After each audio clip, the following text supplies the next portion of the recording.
Welcome to Choice Classic Radio. Like us on Facebook, subscribe to us on YouTube, and help keep this show alive by donating at choiceclassicradio.com. For more of your favorite old-time radio shows, join us on our companion podcast, Choice Classic Radio, Mystery, Suspense, Dramas, and Horrors, where we bring to you the most mysterious tales that the golden age of radio had to offer. And now, with 116 episodes made, broadcasting from 1949 to 1953, we bring to you Richard Diamond, Private Detective.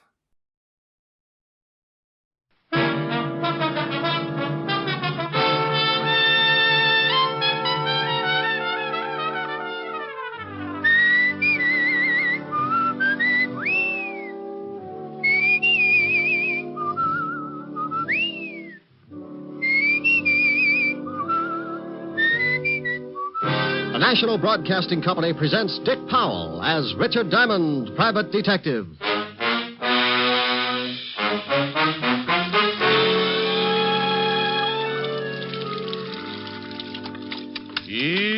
E-A-O-E. E-A-O-E-A.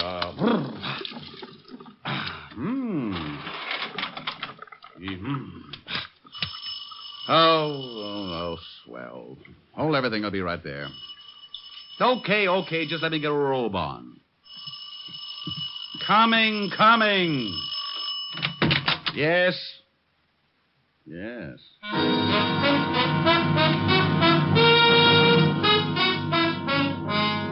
Yes, there's nothing like stepping out of a nice warm shower into a nice hot murder. The only thing in sight was the body of a man lying on his face. I didn't have to get any closer to see that he was very dead. Then I heard someone running down the front steps and out into the street, so, still being the kind of guy who's always interested in seeing what a killer looks like, I went down the stairs and out into the street. I landed on the sidewalk just as the sedan pulled away from the curb and dove into a hole in the traffic. I only had time to see that there were two people in it. Didn't even get a chance at the license. Well, a white terry cloth robe can be a little conspicuous at 11 o'clock in the morning on East 51st Street, right off Madison. So I shuffled back up the stairs, put in a call for Lieutenant Walter Levinson, 5th Precinct, homicide. But it seems as if I was a little late. A neighbor on the way down the hall had stumbled on the dead one in front of my doorway. Now, generally, a body in front of my door would be left alone to sober up. But this one seemed to be bleeding, so just as a precaution, the neighbor had called the police. All I could do was just stand around and wait for them. Wouldn't you know it, Otis? Wouldn't you know it? Finally got to be right in his own building. Yeah, Lieutenant, and she said it was right in front of his own door. That's around this corner. Oh, what'd you say the name of the woman was who turned in the alarm? Myrtle Tibbles, the apartment next to his. That's right, Otis, and she's a big snoop. Huh? I heard that. What's that? Myrtle Tibbles. Now listen, Rick. If you've got any questions, officer. Ask me no questions, I'll tell you Oh, no... shut up. Otis, go question her. Me? Yes, you. Go ahead. I know plenty I can tell you about that Mr. Diamond there. Lady, I know everything you're going to say, and a lot more. Oh? Then come in, Captain. Hey, did you hear that, Lieutenant? Get in there, Sergeant, and question the big lady. Yes, sir. Snoop, eh? Well, Rick, What kind of a bit is that? I suppose you're going to tell me you had nothing to do with this killing. Walt, I was in taking a shower when this gentleman decided to get himself shot in front of my door. I was singing, too. Would you like to hear what I was... No, Hey, wait a minute. If you were in taking a shower, how did you know he was getting himself shot? He rang the doorbell first. Oh, sure. He wanted to let you know there was going to be a murder. Listen, Blubbermouth, I was taking a shower. I stopped taking a shower. The doorbell rang. I went to the door. I opened the door. Dead man. I ran down into the street after the killers. What about the shots? I didn't hear any. Must have used a silencer. Well, you say you ran after the killers. Was there more than one? Two. I don't know who pulled the railroad trigger, but I chased two people down into the street. Did you recognize them? No, they didn't leave any calling cards. Descriptions. Man and woman. Now, that's helpful. License number? Too fast. Got lost in traffic. In other words, all you noticed about them was a little less than nothing. I'm surprised you didn't forget and leave your head hanging in the shower. Yeah. Oh, now, by George, Lieutenant, that was a real dandy, that was. Oh, cut it out, Rick. Come on, let's take a look at the corpse. Well, have you forgotten? You just sent it in to question Myrtle Tibbles. Not Otis, I mean this one. You better be specific. I've known a lot of coroners to get pretty confused when Otis was covering a homicide. Some kind of a messenger. Yeah. Band on his cap says Speed Messenger Service. Here's his receipt book. Only one entry. Richard Diamond, Apartment E, 53 East 51st Street. Nothing else. Would you want any more? I'm honored. Now, what the devil could he have been delivering? The reason he got shot, probably. Yeah, Myrtle. Lieutenant. Yes, Sergeant. Go ahead and ask him, Otis. Oh, no. Yeah, young love. Myrtle, Miss Tibbles wants to know if it's all right if I stay for lunch. Why, I think that would be real nice, Sergeant. How long do you think it will take? How long, Myrtle? Not long. Well, that's fine. But before you sit down and start feeding that fat face of yours, what would you suggest we do about this body in the hall? Well, I'll tell you, Lieutenant. Otis! Yeah, Lieutenant. Get out here. Coming, Lieutenant. Thanks anyway, Myrtle. Well, where to, Lieutenant? Oh. How about the Speed Messenger Service? Right. Just as soon as the coroner and the boys get here and take over. You want to come along, Rick? Well, sure. The dead man was trying to deliver something to me. I'd like to know what was important enough to get him shot. Sure, let's get going. Diamond, don't you think you ought to change that robe? Walt. Yeah, I know, but what are you going to do? Oh, gee, I only made a suggestion. You don't have to get sore. Oh, we're not, Sergeant. He can wear the robe for all I care. I only... Well, thank you, Sergeant. I don't give a darn if he looks silly. Otis. Just because I make a suggestion. Sergeant. Yeah? Will you do me a favor? Well, sure, Lieutenant. Shut up! So while Walt tore Otis to pieces, I did a quick change. And when the coroner arrived, we climbed aboard the squad car and headed for the main office of Speed Messenger Service. While Walt was getting the address from headquarters in the car radio, Otis sneaked on the siren. So in less than 10 minutes, we pulled up in front of a building at 31st and West End Avenue and barged in. You on duty here, miss? Yeah. Trouble? What makes you think there's trouble? When a cop car pulls up in front and you two jump in here like a couple of bill collectors, it figures. Trouble, see? A woman's intuition. Wonderful, simply wonderful. Tell me, dear, did your service send a messenger over to 53 East 51st Street, Apartment E? About an hour ago. Why? What was he supposed to deliver? I don't know. I don't remember that good, see? Oh, well, try. I don't get this. What's wrong anyway? Well, dearie, your messenger ain't anymore. Yeah, shot to death. What? Now try to remember what it was that... Mr. Cartwright! Hey, sister. Well, let her get Cartwright, Walt. Maybe he can tell us something. Yes? Now, what in the Oh, world... Mr. Cartwright, Johnny, he's dead. Dead? Those are police officers, see? They said he was shot to death. Now, just be calm. Let me get this straight. But I told you, see, it's Johnny. All right. Now go in the back. Get a drink of water or something. Yes, sir, but I just can't believe it. I am Mr. Cartwright, gentlemen. Well, that's nice. Are you in charge here? I am the manager. Now, what is this about one of our messengers being dead? That's right. You any idea what he was delivering to 53 East 51st this morning? Well, why, no, but it should be in our record book. You'll have to forgive Miss Ogilvy. She gets very emotional. Does she? Well, let's see the record book. Oh, it's right here. Here you are. Now, let's see. There. It was the first delivery this morning, as you can see. 53... We'd like to know just what he was delivering. Oh, well, I really couldn't say. I don't even remember what the item looked like. Well, who sent it? Yes, that I can help you with. Here it is. Last name Clark, first name Paddy. In other words, a man named Paddy Clark. No. Yes, odd first name, isn't it? Mean anything to you, Rick? Oh, something. It's a little vague. Name seems familiar, that's all. How about you? I don't get a thing from it. Any return address? No, just his name with instructions to deliver it to a Mr. Diamond at this address. Well, don't you remember whether it was a package or a crate of bananas? Dear, or we what? get so many things in here to be sent out. Lieutenant, Yes, Otis, what do you want? 201 over on East 48.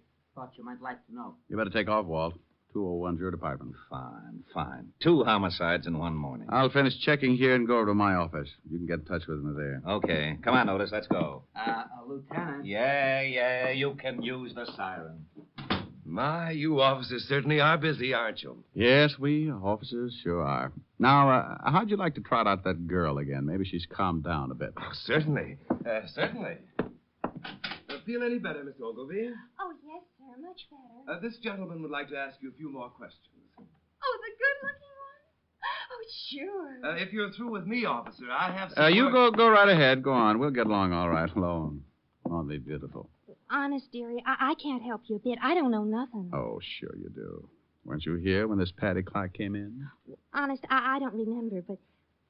Gee, you got the most... But you do remember what the messenger was supposed to deliver, don't you? Hmm? Well, what was in it, I don't. It was just a thick envelope, white, but... Listen, honey, I'd like Anything to... unusual about the envelope? I wish I could remember for you, but I really can't. We deliver so many things every day, but let's talk about something else. Gee,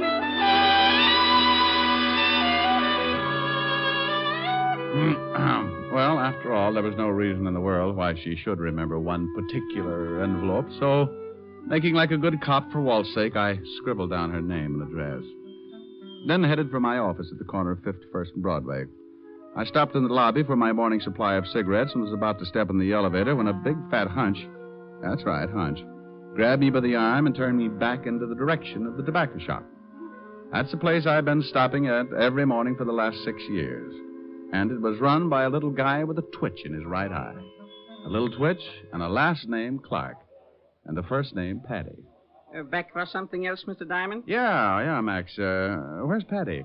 Oh, he called up the other day and says he was going out of town for a couple of days or so. Oh, is that it? I missed him the last couple mornings. Well, you know, you got 3 stands to look after. Yeah, that's right. Say, tell me, where's Paddy live? You want to see him? Mm-hmm. Got a little business deal I want to talk over with him. Oh, sure. You know Paddy. Anything to make a buck. Here. Here's his address. Read it? Oh, fine, yeah. He got a phone? Yeah. It's Skylar 49970. There. Thanks, Max. One of these days I may even buy a cigar from you. Funny how things like that can happen sometimes. The name of Paddy Clark had seemed familiar, but I couldn't place it. Only because I'd been doing business with him every day for 6 years and didn't think to look that close. I grabbed the elevator, went upstairs to my office, and put in a call to Mr. Clark. Yeah? Paddy? Who wants him? Oh, no. Rick.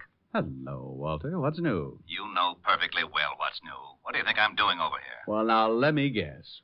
Riddle homicide? You knew that's why I come over here in the... Now, wait a minute. Yes, Lieutenant. How did you get this phone number? Paddy Clark dead? The deadest. Now, how'd you get the number? I, looked in the book. It's not in the book. It's a hall phone listed under the apartment name. I asked my Ouija board. Pow.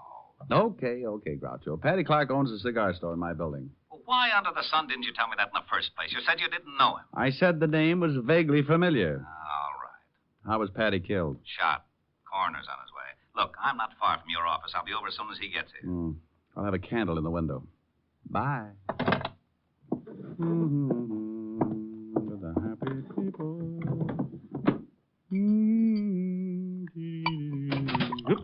Something wrong? Oh, no. Come in. Just filling my lighter. Okay, Agnes is alone. Hello, Mr. Diamond. Well. And in came Agnes. And this was the type of girl easily recognized. About 5'5", with more curves than the World Series. And the one thing that really set her apart from the rest, a great big .38, complete with silencer. Her boyfriend took out a cute little .45 and leaned against the door, while Aggie swayed over to my desk like a mull cobra. All right, Diamond. Let's have the envelope. Honey, could you point that thing the other way? My skin is beginning to crawl out of my shirt. I want the envelope, Diamond. And if you refuse to give it to me, I really wouldn't mind killing you. You know, I think I'd like to give it to you if I knew what you were talking about. I hope we're not going to have to play games, Diamond. Well, something like post office might not be so bad. Drill him, Aggie, and we'll search the place. He's got to have it somewhere. I'll handle this. I want the white envelope Paddy Clark sent you this morning. And I thought you, too, got it after you killed the messenger boy. Now, I don't know what you're talking about. Seems to me I chased you into the street. Saw you climb into a car and take off. The guy in the white robe. So if you two knocked off the messenger boy, you must know I don't have the envelope. Too bad, but I didn't even get to the door until after you'd shot him. We didn't shoot the messenger. What was in the envelope? You know what was in it. Go on, Aggie. Show me we ain't kidding. Oh, shut up. We didn't shoot the messenger, Diamond, but we are going to get the envelope. Where is it? That siren's pulling up out in front. Why didn't you search the messenger? You had a gun. You didn't have to worry about me if I showed at the door. Well, we got an envelope off him, all right. Empty. Hey, what are you doing, Paul? Taking a look out in the street. Hey, Police. prowl car. Two guys coming in this building. Some of your friends, Diamond? You say the envelope was empty? What if they are some of his friends? What if they found I Paddy? told you to shut up. Why'd you kill Paddy? You knew he'd already sent the envelope. Knock him off, Agnes. Quiet. Hey, somebody getting out of the elevator. You keep your face shut, Diamond. Paul, get over behind the door. What are you going to do? Diamond, you stay right there at the desk. Say one wrong thing, and you and a couple of more get dead. My. Hello, Rick. I got over here just Good night, Lieutenant. Good night. Good night. Oh, what you mean is good afternoon. Ooh. Believe me, Walt, I meant good night.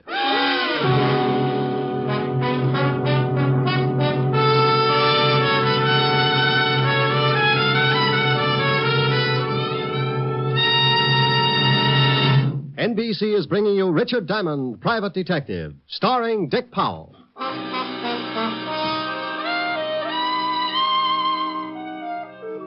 Yes, dear sweet little Agnes had slipped out from behind the door and let Walt have it right behind the ear. He went down like a 16-pound shot in an elevator shaft. Then Aggie and her playmates started backing off. They opened the door, and Aggie, darling, pointed the business end of the silencer about halfway up my hand-painted tie. Whether or not she would have shot is anybody's guess. But along about that time, a very dear old friend stepped up behind her. Drop it, lady. The other cop. You can drop yours too, Sonny. Oh, Otis, bless your little pointed head. You fool. Why didn't you look first? Well, I forgot. Forgot. Okay, over against the wall. Keep your hands up high. Hey, how's the lieutenant? Oh, he'll come around. Walt. Oh, Walty. Which one let him have it? Agnes. The dame? The other one's named Paul. Come on, Walt. Oh. Oh, come on, Walt. It's spring again. You know, birds and bees and all that sort of rot. Ah, that's a good boy. Now, try and sit up. Oh, my head.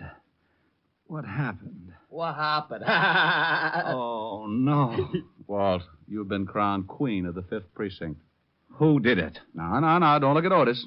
He's been reading his Tom Swift, Rived in the Nick. Look, there. Huh? Them? Them. And Otis saved the day. What did he do? Wander in without his collar and scare them to death? Agnes, she's the one with the sweater. Agnes crowned you. Look, where did these two figure, huh? Now, they're the pair who ran out of the building after the messenger was killed. Put the cuffs on them, Otis. Yes, sir. Okay, you put out your right and you put out your left. And I'll be in Sing Sing before you. And I'll be in too. Get him. Now bring him over here. Go on, ladies. Okay. Keep your hands to yourself. Here's the artillery, Lieutenant. 38 special with a silencer. This 45 auto. Silencer, that's enough to book him in itself. All right. You kill the messenger? No. How about Paddy Clark? We don't know who you mean. They know. That's your story. Well, we'll take him down and book him. Happy now, Rick? No.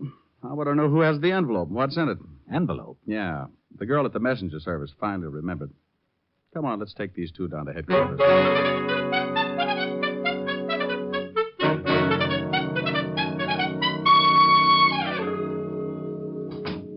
Well, they're still not talking. Did you find anything in the files? Both have records.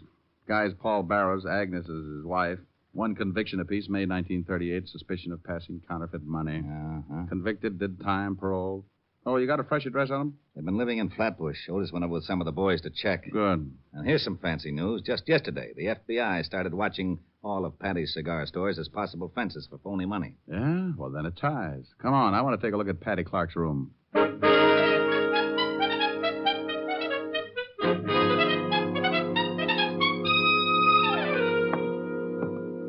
Paddy was lying right there beside a couple of bags he'd packed for the trip. Oh? 4 slugs in the chest, no struggle. Anybody in the building hear the shots? No, and the 38 your little girlfriend had wore a silencer, remember? When did the coroner say Paddy was shot? About 6 this morning.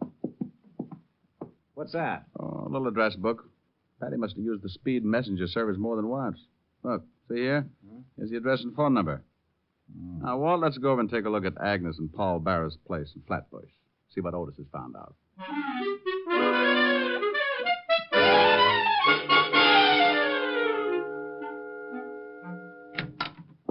Oh, hi, Lieutenant. Hello, Detective. Well, thanks, Otis. You drop your watch? Turn up anything? No, nothing much. What do you mean by nothing much? Well, nothing. That's what I was afraid of. Hey, is there an address book around here anywhere? Over by the phone. Why? Just getting my jollies, Otis. Love to look at new numbers. Now, see if Speed Messenger Service is listed. Yeah? Yeah, right here on the back page. Well, Yeah? Paddy was killed at 6 this morning, huh? Right. 6 this morning. You know, I wonder when he gave the messenger service that envelope. You know, the one addressed to me? Well, the place wouldn't have been open at 6 this morning, so it must have been sometime yesterday. That's right. And back in his room, his bags were all packed. Well, I think he wanted to make sure he'd be out of town before I got that envelope. I'm way ahead. Hello, Henderson? Levinson. Find any plane or train reservations for Paddy Clark? Well, if you didn't, I'll show you where I keep that bottle of lighter Yes. fluid in my office. Does that include me, too, Diamond? There's only one bottle, Otis. Rick, Paddy had tickets for a plane to California and then a boat to the Philippines. Well, I'll lay you even money that Agnes and that Paul character didn't knock off the messenger or Paddy Clark. What? All they wanted was that envelope. Envelope?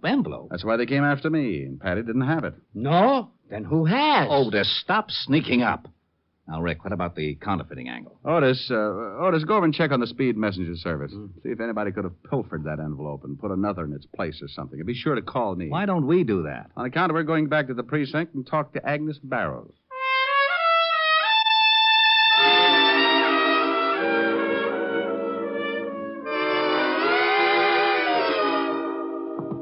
I got them waiting outside. Good. And here's something you like. Ballistic says the .38 your Aggie was carrying is not the gun that killed Paddy Clark or the messenger. Swell. Okay, show them in. Hello, Aggie, darling.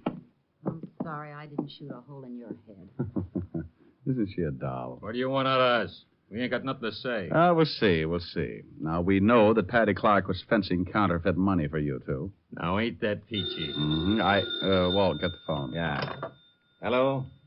Lieutenant, I'm down to Speed Messenger Service. Well, congratulations, Otis. We thought you'd get lost. Walt, let me talk to him. Sure. Otis? Yeah? Mr. Cartwright there where I can talk to him? He's right here. He isn't? Yeah. No. He's right here. Well, if Cartwright isn't there, put the girl on. Cartwright is here. He's standing right next to me. She isn't? She? No, he. Cartwright's a he. Can't you get anything straight? They've skipped? Huh? Whole place cleaned out? No, there's plenty of people. Oh, now, wait a Hold the minute. phone a second. They've skipped, Don't you Walt. understand I'll what pull out I a said? general. I said- Skipped? Why, those dirty... Oh, shut up. Didn't you hear? Didn't you hear what he said? They skipped. How do you know? You're going to take his word? Henderson, put out a general on Cartwright and his girlfriend. That dirty, no good, double-crossing Cartwright. Look, kiddies, that guy's framed you two from the very first. Why don't you talk? The state will make it easier for you. Agnes? I don't know. Sure, tell him. We've been getting the runaround ever since he got us in this deal. Hello? Okay. Okay. Hold it, Otis. But, I said hold it. Go on, Agnes. Well, I don't know whether Cartwright killed him or not, but Paul and me sure didn't. What about that envelope that Paddy Clark sent to me? What was in it? Counterfeit dough. Some of the stuff we made with Cartwright. Why send it to me? Oh, because Paddy got sore at Cartwright and wanted to blow the racket wide open. He was crazy to send it through the Speed Messenger Service. Sure he was. Yeah, I think I get it now. When Cartwright found it out, he killed the messenger and had you two there just to make it look like you'd done it. Sure, the lousy. Otis. Hey, listen, how long can a guy hold the phone? Otis. You want to be a hero? Huh? How close is Cartwright standing to you at this minute? He's about a foot away. Well, just reach out and slap the cuffs on him. Really? Yeah, and something else, Otis. What? You may use the siren all the way home.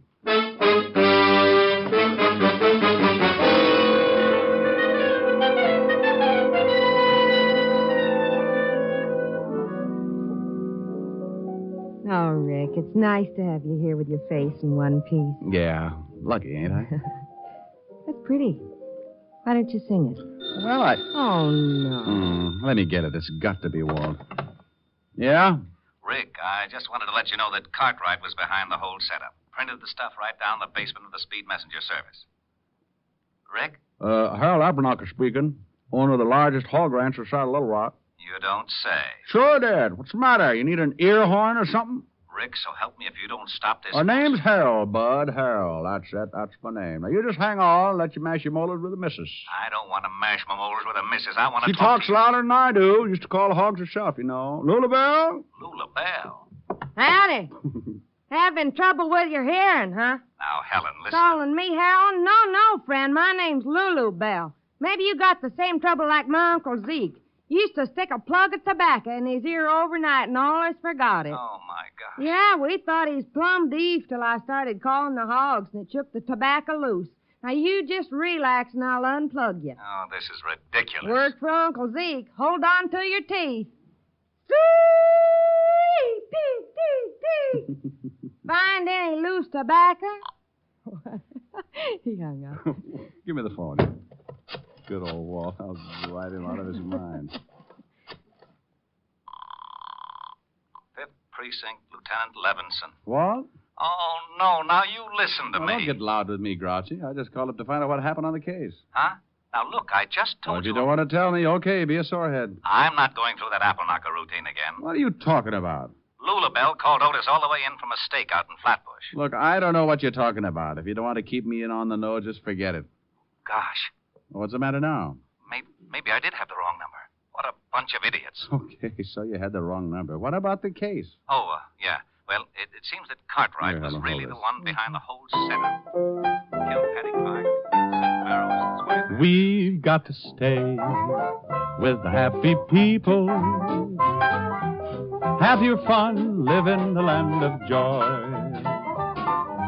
Stay with the happy people. Face the sun, life is a Christmas toy.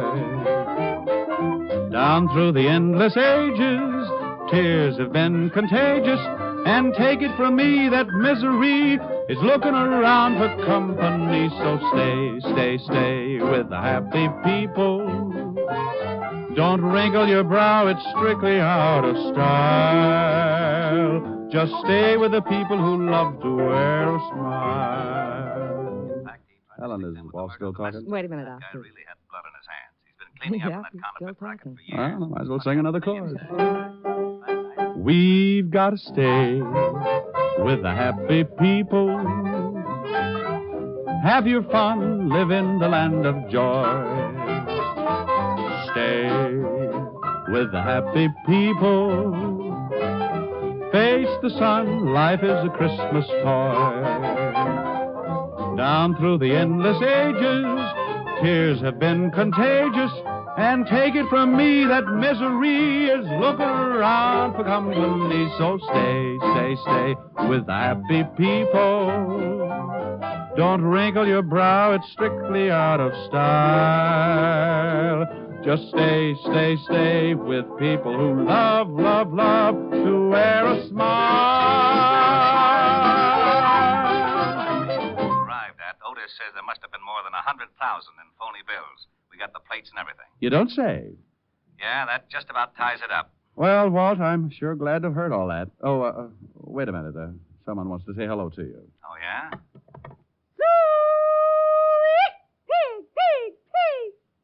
Walt? Oh, no. Oh, no.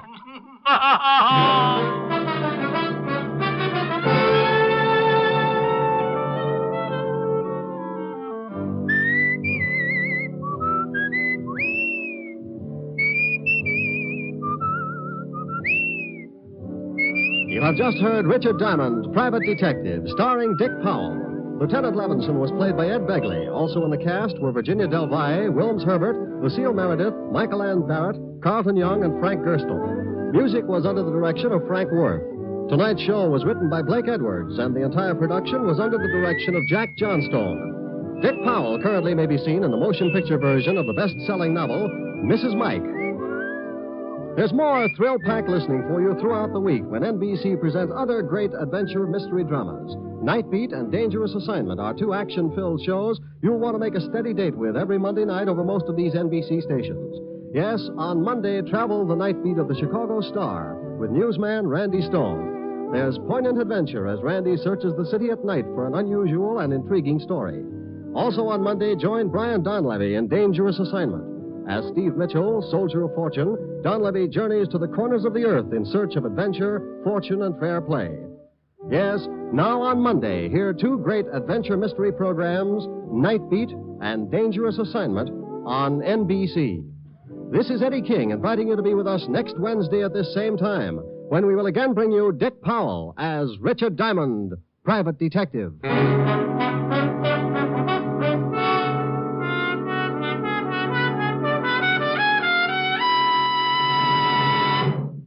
Green Guild Theater stars Ginger Rogers tomorrow night on NBC.